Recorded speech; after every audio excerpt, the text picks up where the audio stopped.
Okay, so we are live. Hey, everybody, welcome to the green room. And we've got a special guest today. This is Bailey from DDO. Hi, Um, everyone. so tell us a little bit about yourself. How long have you been there with the agency? What do you all do there? Yeah, sure. I've been an agent for coming up on 5 years now. This is the second agency I've worked at in Okay, so Chicago. we are live. Hey, I can't Awesome. have that happen. Hang on, the sorry. Green room, and we've got a special guest. That's not going to happen again. Go Your ahead. voice sounded so nice, though. It was Yeah, very like and calming. right now we're also You do voiceovers? My voiceover. Yeah, but I've been an agent for about 5 years. I'm almost at my 3 year mark with DDO artists. We are one of the newer agencies in town, but we have sister offices in New York and Los Angeles, and our LA office is, I think, about 35 years old. So they've been in the business for a long time. Yeah, and we're a full service agency in Chicago. We work on theater, voiceover, commercial, TV, film, and then print is probably our smallest division. It's just the one form of the industry we have the least amount of contacts in, but we work on everything and we do it all. Yeah. super awesome. Yeah. So we're gonna focus a fair amount on kids in the industry Yes. Let's during do it. this meeting. We've got a bunch of questions for you. So everybody who's out there in the internet's listening and watching, will take questions, but save your questions, write them down a little bit as we go along, because we'll probably have a lot of the similar questions on our little cheat sheet. So you might hear your answer before you write it down in the chat. So once we get maybe 20, 30 minutes in, then you can start writing stuff in the chat. Okay? Cool. So, Anne, do you have any questions to start us? Yeah, I'll get us started. For folks that are like super new to this, I want to start by talking about the submission process, which may not be as important to some of the parents that have kids that are already in the industry. But for those that are new, the submission process is where you submit a resume or a letter or a video to try to get an agent for your child. Can you talk a little bit about how the submission process works for DDO and what you're looking for? And yeah, that's kind of the basics. Totally. That's a great question. And I think I'll start this by saying every agency has different submission requirements. So this is kind of like I think a through line through what like I will always talk about, like great communication, but also like paying attention to details. Make sure you're reading through different companies' specifics. Like some people will want a hard copy and they'll want it mailed in. We prefer that all of our submissions are electronic, which I don't know why everybody's not electronic nowadays, but it's great for us. It'll come right into us, which is perfect. And then with kids, it's pretty easy compared to like what we ask for adults. If we're interested in a kid and we see a submission, we're like, oh, this kid looks awesome, or they know someone else on our roster and they put their name in in their like cover letter, and we're like, oh, we love working with this person. This is a cool connection. Let's go ahead and see a tape from them. The tape is pretty basic. For kids, we just kind of like them to introduce themselves and talk about some of their hobbies and what they like. We typically don't ask for any like sides or anything material based on then. We might then, if we get down a little bit, want to see something on tape. But I think for kids especially, it's mostly about personality, feeling comfortable, and just having somebody who like isn't going to be totally afraid to be in a Zoom call like this, which might be an audition, or feel totally frozen if they have to tape something for like Chicago Med, for example. So our kids' submissions are pretty basic in that way. But at the start, we just ask for a resume if you have one, but a lot of times kids in the industry don't. So it'll just be like your height, some of your sizes, and some of your hobbies that you're good at. If you've taken like dance, for example, or if you're really good at soccer, that's a great thing to put on a resume. And then any sort of professional photos if you have them. What are your thoughts on professional photos? Is it Yeah. something where sometimes you're like, oh, I like seeing the professional photos? Do you sometimes get some where you're like, oh, I wish they'd waited on those because I would rather direct them where as far as the style for their kid? Or what are your thoughts on that? What do you look for in a photo? Yeah, I think photos, it's kind of like you can't really like go wrong with a photo, especially if you're getting professional photos, because it's better than non-professional photos.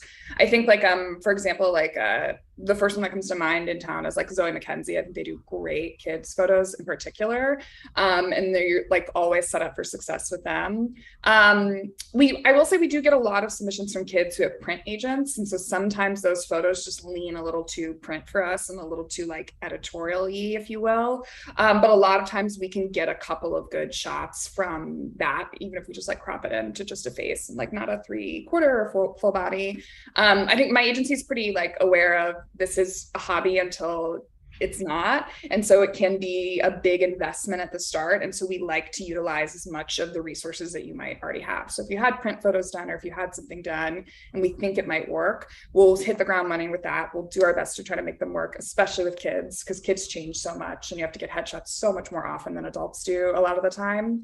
And so yeah, I mean, I think like, you know, obviously like I'm a little wary of anytime with kids with too much makeup or anything. It's like, think about like the natural people you see in commercials, the natural people you see on TV, the natural kids you see on Disney Channel. It's rarely, unless it's a part of the plot or like a part of the joke, you rarely see like kids with big hair and like super made up. So I'd counsel anyone against photos for that. Anything too glammy is probably not the move. But yeah, we like to make do with what we have and then kind of go from there. And any agency you'd sign with would probably recommend someone like Zoe McKenzie or like other people that do great shots with kids. Do you find that when you do get shots, sometimes we'll give people the advice, like, you don't have to go get shots right now, and we'll give them like a list of some of the photographers in Chicago, check out these photos as like a guide. Mm-hmm. You find that like when people are sending their own photos, are you more drawn to it if it feels more like a professional headshot, even though it's, you know, clearly homemade, than if it, you know, is them in like their soccer uniform, or is it more like getting to see the kid? I mean, to be honest, we've taken submissions and we will like review people earnestly kind of like at every level. I think especially with kids, when you're starting out and you're green and you're new to the career, we're aware of that. We don't expect you to come in like super polished. And a lot of the times the super polished kids aren't what casting directors are looking for anyways. They want people who feel natural, who feel authentic, who feel like human beings and not tiny robots. You know, they want people who are just like really responsive and, you know, really charismatic in that way. But with that being said, like if you're looking at it as an investment, as a career, you're going to need headshots. And if you have goals, especially outside of the Chicago market, if you're like, you really love musical theater and you would love to be in Music Man on Broadway, for example, having a professional headshot is going to help you get there. There's no doubt about it. My agency in particular, we focus a lot of our submissions on outside of Chicago. A lot of our talent have goals that aren't just Chicago based. And so having those resources to help you stand out at a national level only helps you. Cool. Yeah. Cool. How often do you find that you actually get to look at submissions? Does it go in waves, or do you like have like it set on your calendar? Like we need to look at submissions every how often? Yeah. How often or? That's a great question. I think my office is honestly pretty good about reviewing our submissions weekly to go through it. I am notorious for, I get like sucked in a submission hole and then that's what I'll do for 2 hours and I'll like want to see 20 people. So it can be a little bit dangerous for like me and my team because I just really will go down a rabbit hole. But we do review our submissions as they come in. We try to stay really on top of them. I work with an incredible office of, we're all women, and but I do think we're all people who like don't like for things to just be like lingering and like hanging in the ether, if that makes sense. We like to like make sure everything's reviewed. So I think we do a pretty good job of going through things weekly.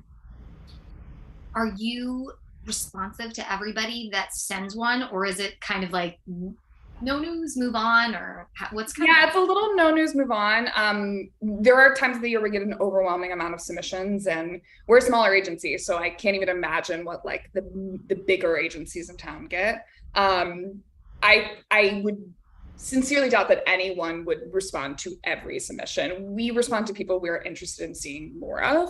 And then if we get to that point of the process, we'll let you know either way. It's not going to be like, hi, we've received your submission, we want to see more, send us a tape, and then crickets. We would never do that. We would then let you know if it's a no, you would hear from us, or if it's we're going to move on to an interview, you would hear from us. But just for a submission, no, we don't respond to everyone in that way. You mentioned that there are certain times of the year. Is it certain times of the year that you find consistently you get a lot of submissions, or is it random? Like sometimes it's just like, wow, they all came in Or is it like January is always when you get a ton or something? You know, I do feel like my actors who we rep in January, they all send in like their check-in goals, but then we do get like an influx of, it's something with the, I'm sure with the new year goal setting intentions, we also get like an influx of stuff at the new year. I also find like going into summer, we get a ton more submissions. That's either like college kids who have just moved or to the city from theater programs, or parents are maybe parents are thinking, what am I going to do with my kid all summer? Let's have an audition. So yeah, I would say like in the summer, we typically kind of like see a bump for that as well. Do you think that there's a need for you to have more kids in the summer, or is it like you parents might be better off to pick an off time?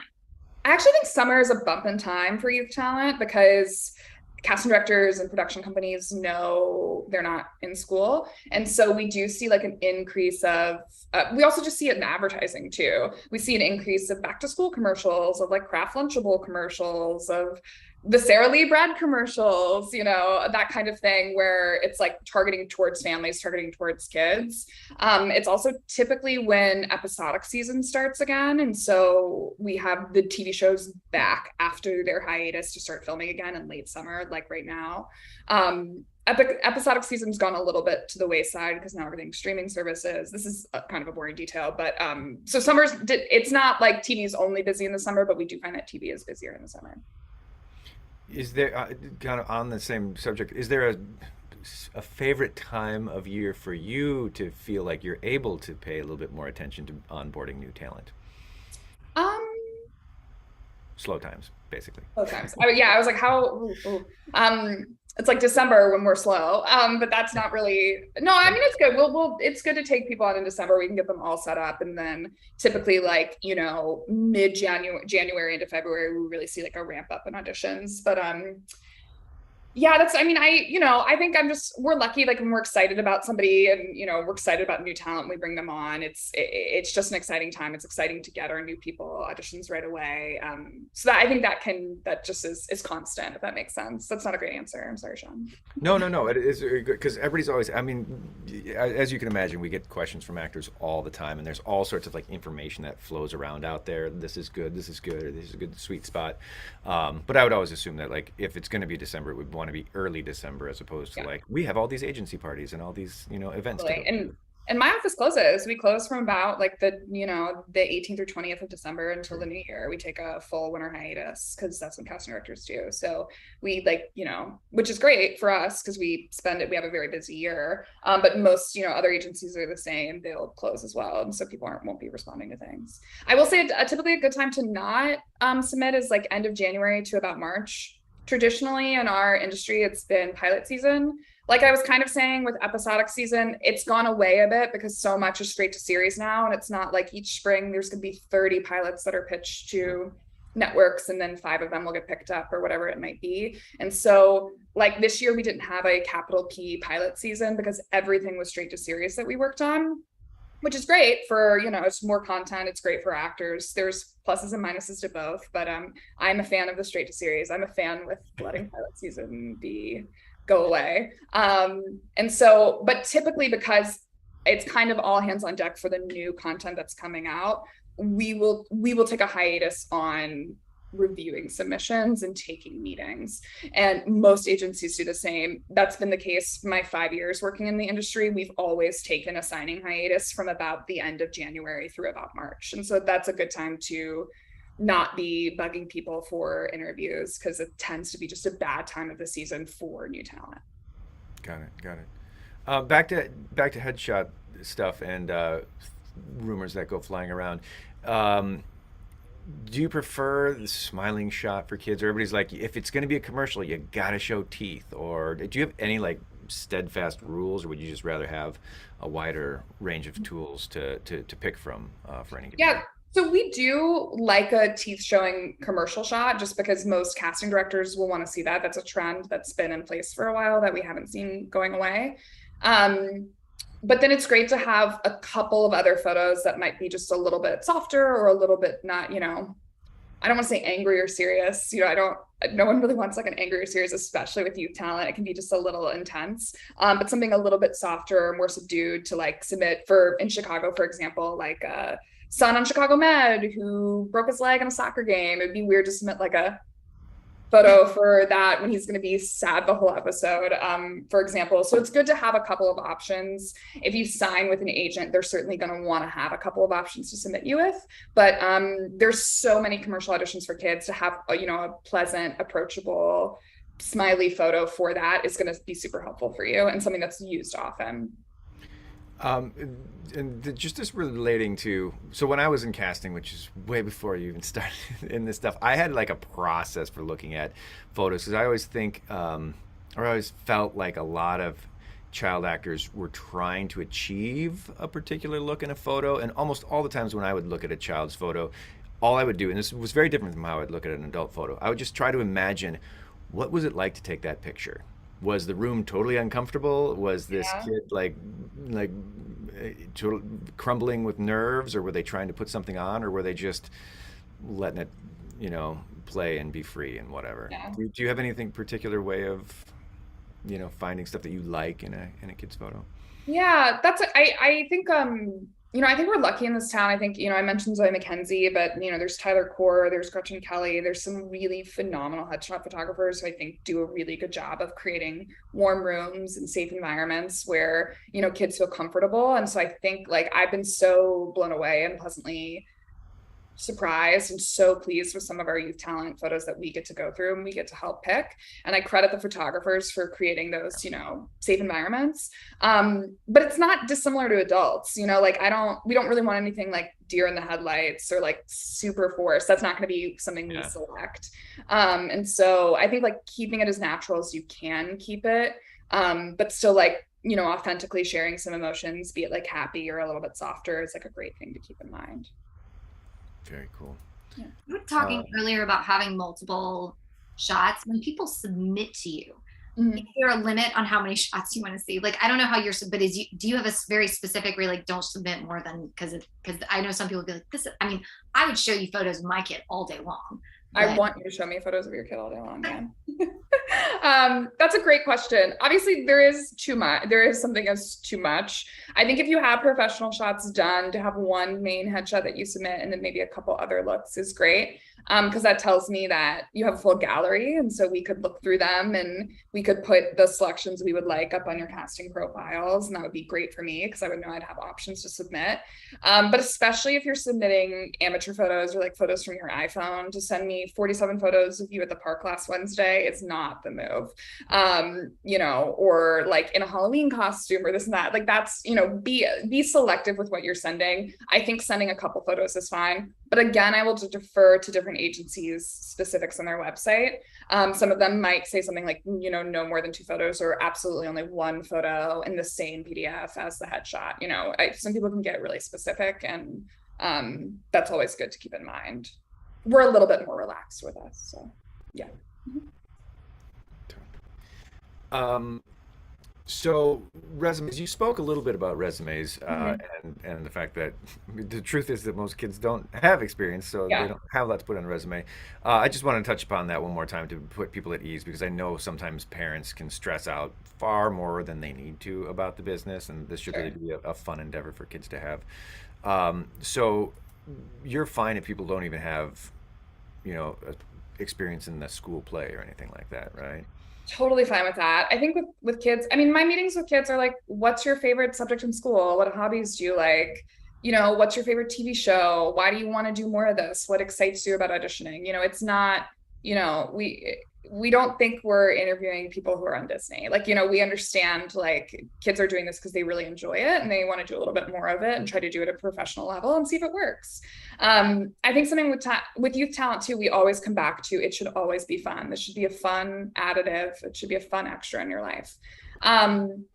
And well, a lot of like speaking to like the green room community, even having a resume with just a little bit of training on it is great. Like I understand if you haven't been in a school play, I understand if you haven't booked Chicago Fire or you haven't done a Lunchables commercial, you haven't had an agent yet. How would you do those things? It all makes sense. But if you have, your resume with some of your sizes, some of your training, if you've like taken a class of green room, for an example, and then just some extra hobbies or things you like doing, like basketball or drawing or just anything that really kind of helps us see you a little bit more as a person, is great, and that can be what it is. But I mean, if we're looking at like a full page and like a kid's resume is just a few lines, that's okay. Like we don't expect something, IMDb ready. Like it's really okay.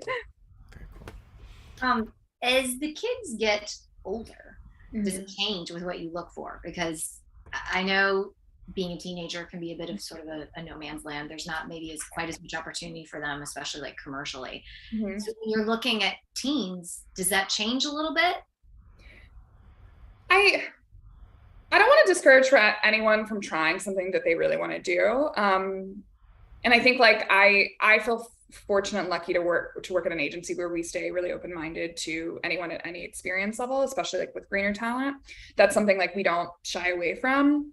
But I mean, I do think it's like great if you've been in school plays or community theater productions, or you have something to have on your resume. That's awesome, because it just, tells us you've been in front of people, you've projected in a house, you've, done that kind, you've have an interest in this, and you've done it at some level to know that like, oh, I liked it at school, I think I'd like more of it. So yeah, I wouldn't say it's like a hard and fast, they must have been in every school product. I mean, I went to an arts high school, so I was insane, but I was insane with that kind of stuff. We don't need that, but like seeing some sort of interest in it in like a hobbies way, because kids have so much time for hobbies, is wonderful. That brings another question, because we've asked this question, I think, before of agents. When they get to be teens, do you prefer that the cover letter comes from them as opposed to their parents? Um, That's a great question. I would say so. Like if you can, if you're able to, yeah, because I mean it's your career, and I think you're at the point now where you are being selective about how you're spending your, after school activities, and you might be thinking of I might want to go to college and study this, or I might want to do this in a real way. It should come from you, and it should be like from your voice, because at the end of the day, we'll be interviewing you and we'll be wanting to represent you. We'll obviously need to work with your parents and like need to meet them and like need to have rapport with them, but we want to hear why you're excited about it and why you're seeking rep, or why you want to do more. What do you want to see in a cover letter in general? Cover letters are tough. I wish I'm asked this question so much, and I wish I could like wave a magic wand and everybody would have the perfect cover letter. I think especially for youth talent, it's like what you're interested in and why you want to do a little bit more of it. If you were so lucky as to have had like some footage and you could link some footage that we could see, that's great. But I think people really stress over cover letters, and they're just not that big of a deal. I think cover letters, getting jobs or getting, Sorry. going to college, that kind of thing, I would stress over those. I wouldn't super stress over your agency cover letter. And I think a lot of times people don't even read them all the way, and so I'm never me. But it can be pretty basic. I always just tell people, I'm like, do you want to read a long cover letter? And they're like, no. I'm like, yeah. Yeah, I'm very okay if the cover letter is just in the email. I don't need another attachment to open. It can just be in the email. It doesn't need to be anything super fancy for you guys. Yeah. I can only speak for myself, but anytime I would see a cover letter that was like a page long, I'd be like, I have to put that at the bottom of the pile, because I can't commit to that right now. Yeah. Correct.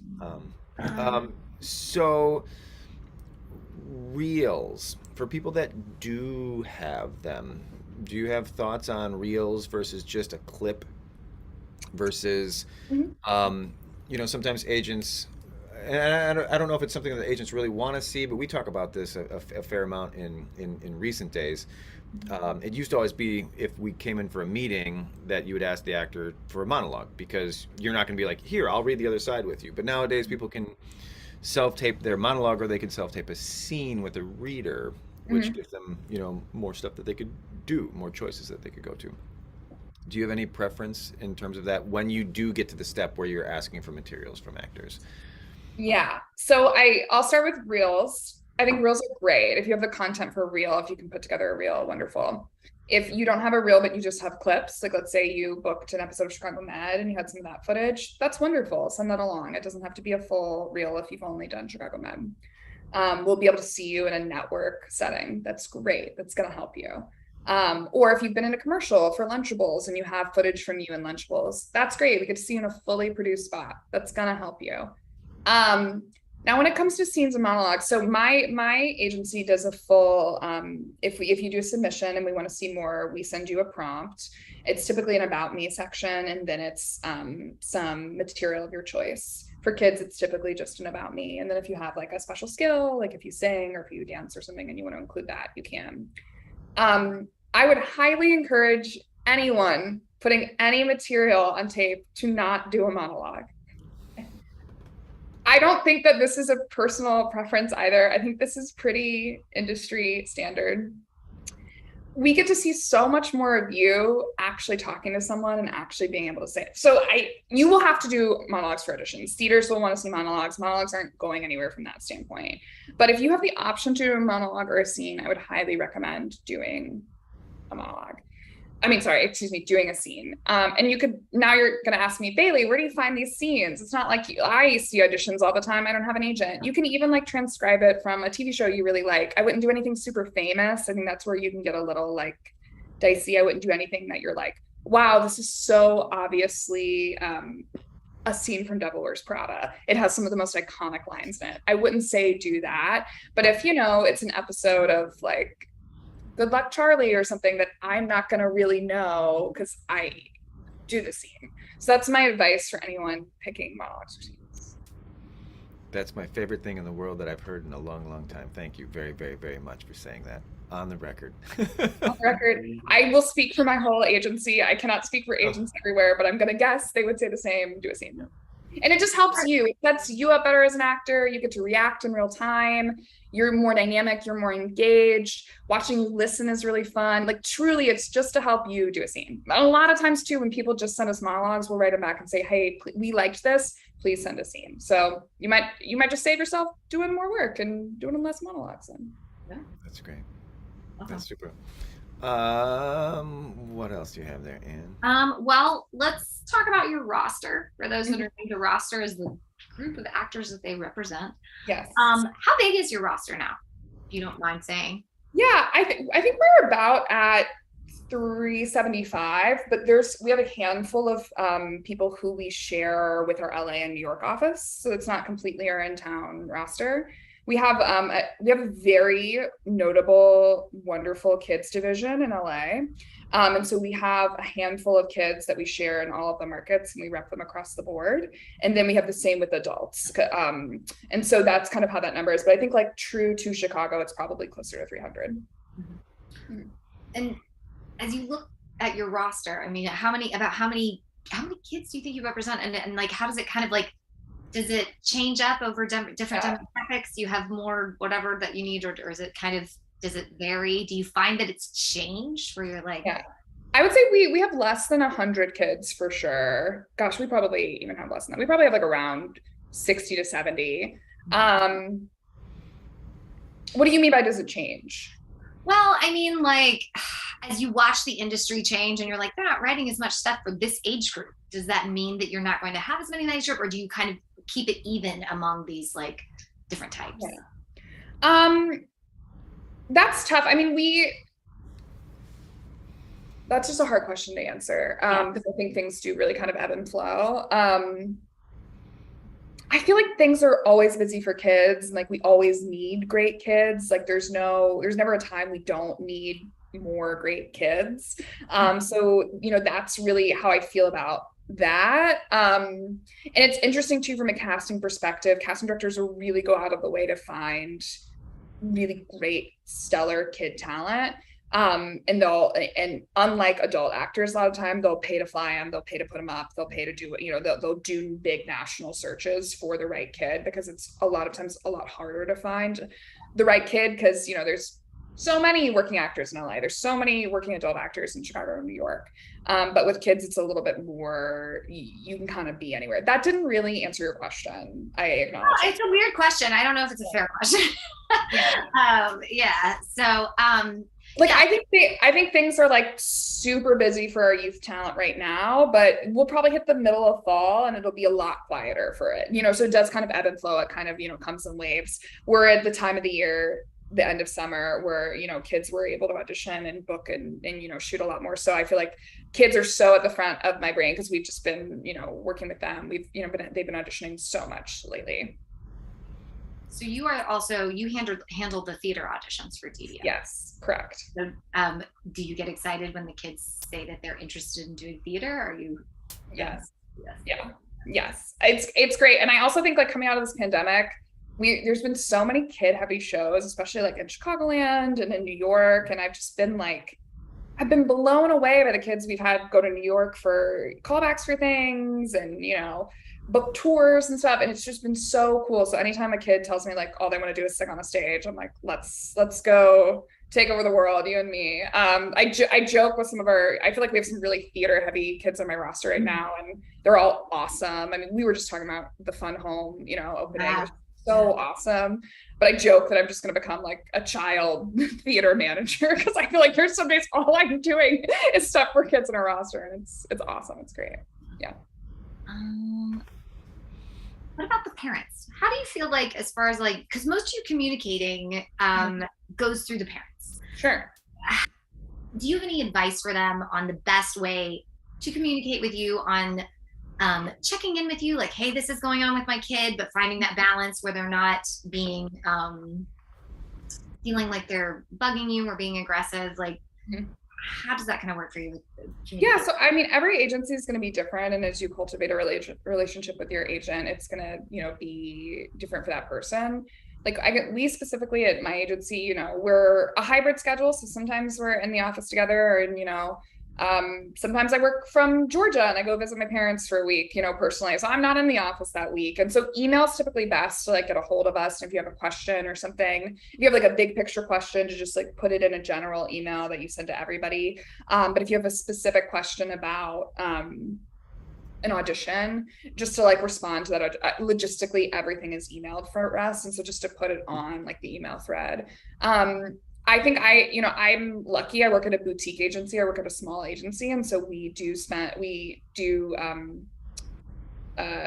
account for like having time and brain space for like questions and like the more managerial aspect of our job and like being able to answer questions thoughtfully. And so we're never like afraid of a check-in. We're never, going to say like, please don't email me that, your kid is taking a new dance class and she's excited about it. We want to hear those kind of things. We want to be looped in that way, especially anything that pertains to us. And so we always like, we'll say the more communication, the better. I will say like, sometimes it's like, calling us in a panic for something that's not time sensitive isn't the move. I would say that to my adult actors as well. And so I think like best practices is just put it in an email, but obviously if anything is ever urgent and you want to get on the phone, or if there's something content wise that you're not comfortable with, we can always talk to you more about that.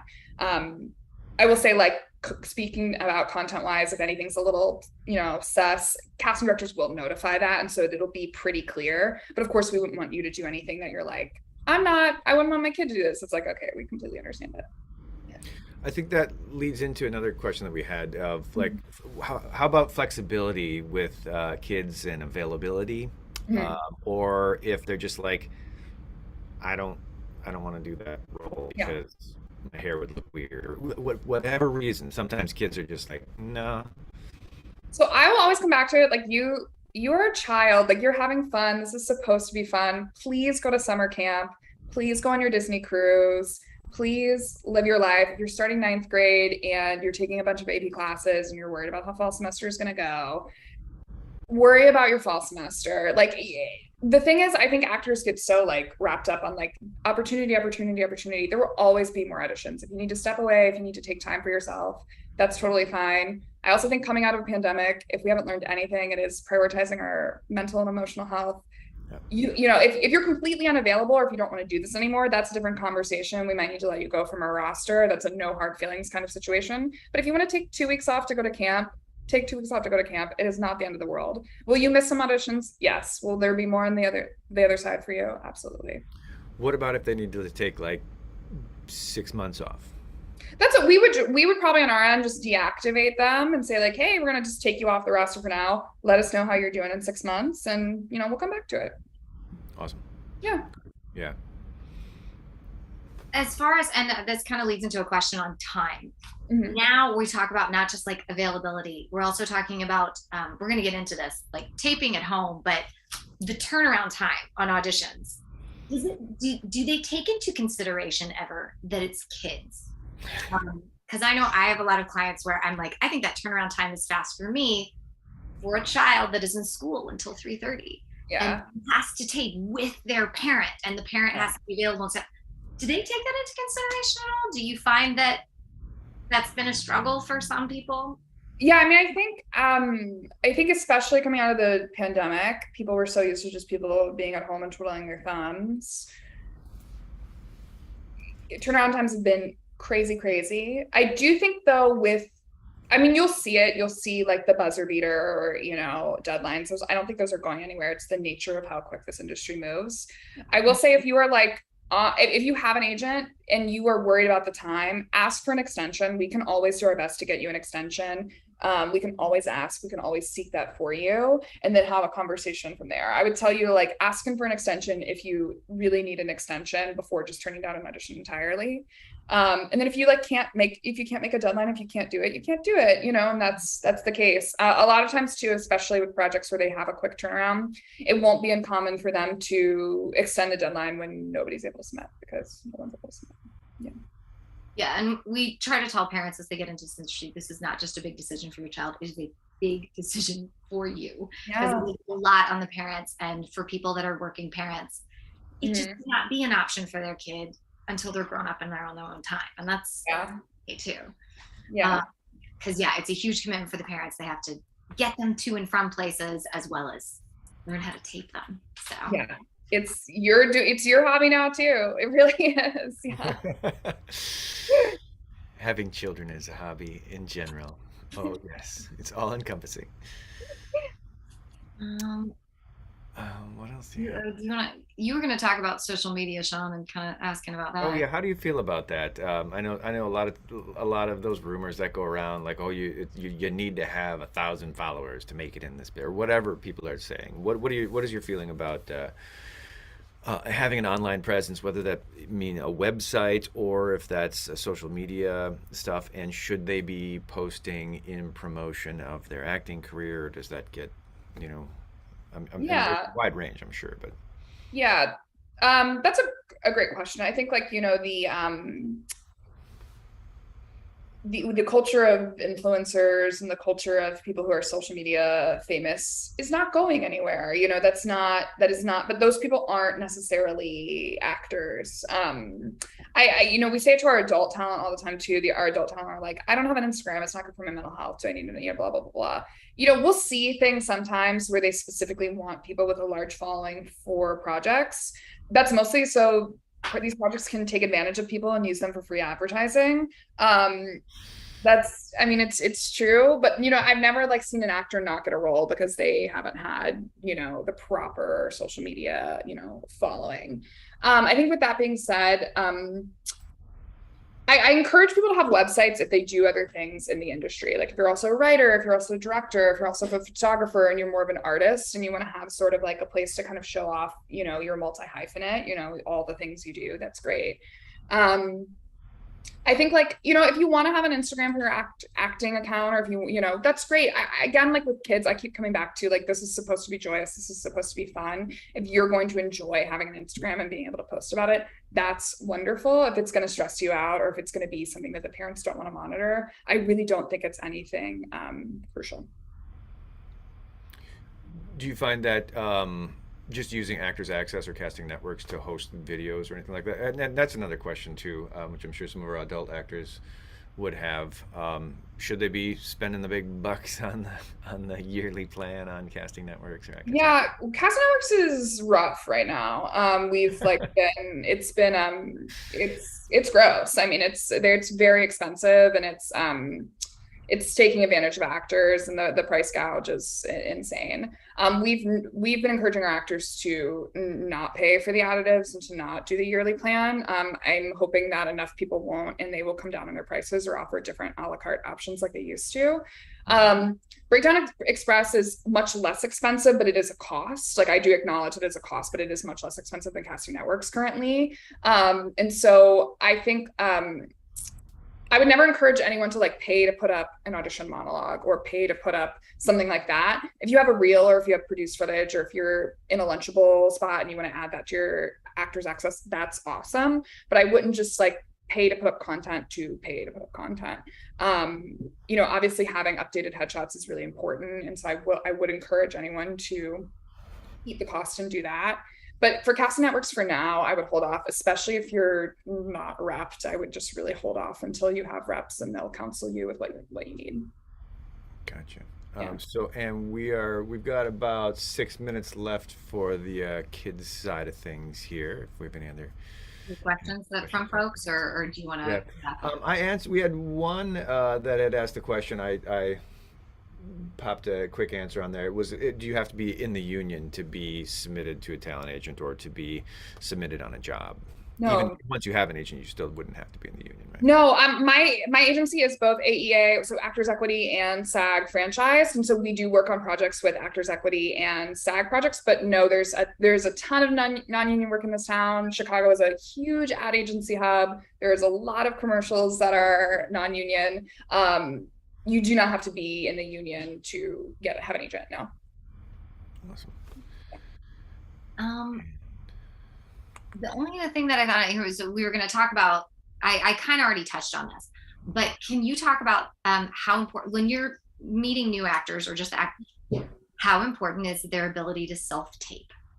It's so important. It's so important. It is like maybe one of the most important skills that you can develop with or without an agent. You can get really good at it without an agent. So it's a good thing to practice, and it's a good thing to just like keep sharp. It is 95% of your auditions. It is so much. Get good at self-taping. It will only help you.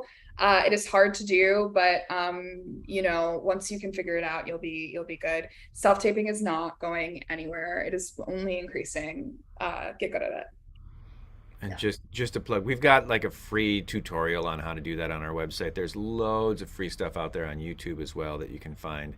But I love that Bailey said practice it. I think that's one thing that actors don't tend to do. Actors tend to practice acting when they've got an audition or when they've got a job or when they've got a class. But I think it's such a valuable thing just to put yourself on tape just because, so that when it does matter, you've got that experience.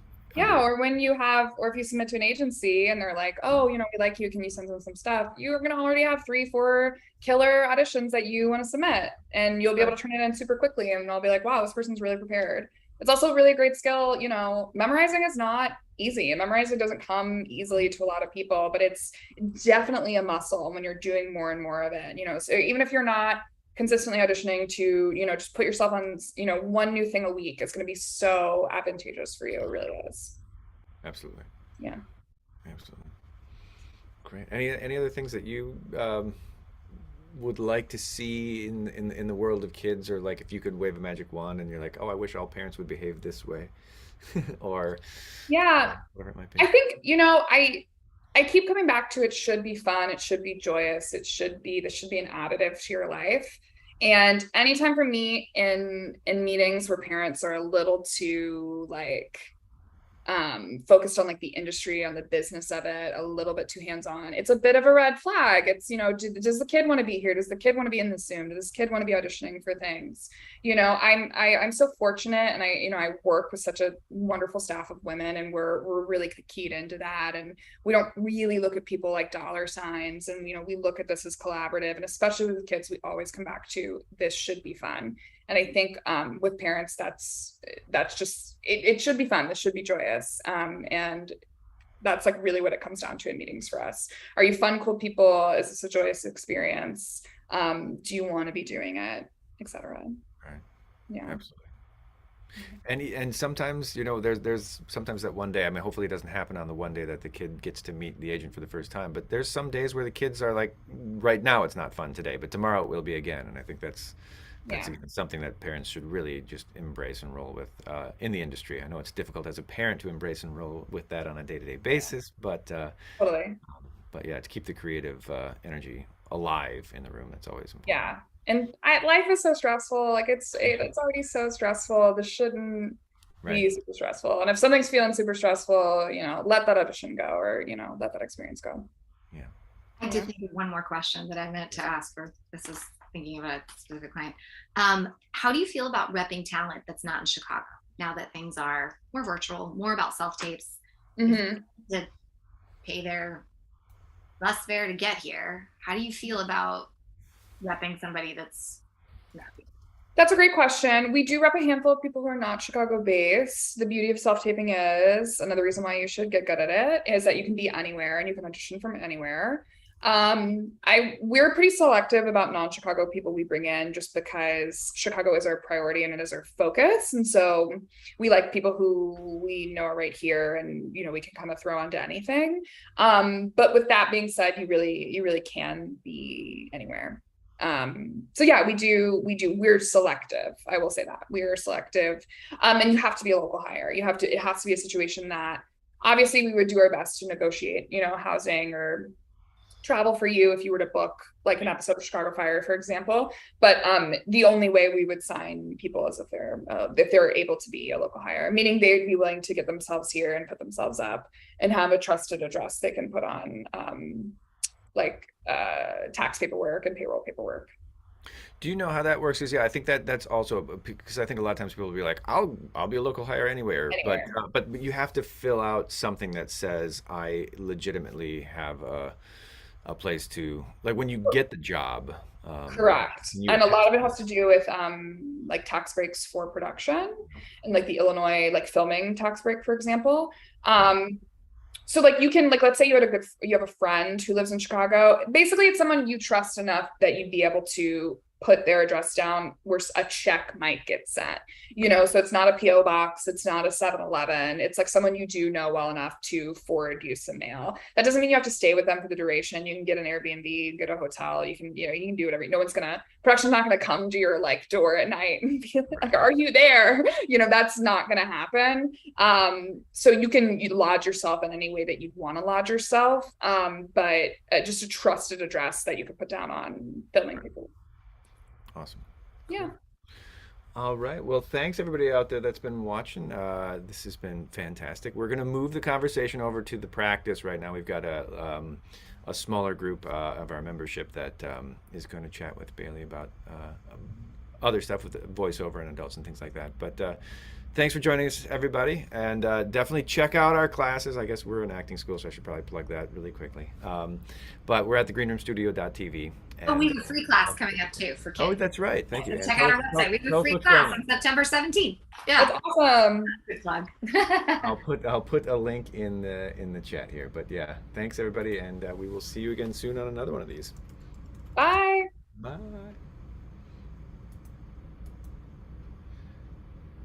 End. So are we off? Yeah. Yeah, that's awesome. All right. I get a little rambly. No, it's what it is. It's like it's not supposed to be a polished thing. It's supposed to be. Yeah. I love it though. I mean, you were very clear and to the point, and you talk fast. So you were able to get a lot of information out there. I do talk fast. I am a fast talker. It's great. Yeah. I'm opinionated enough, but I do feel like it's informed. You know, it's not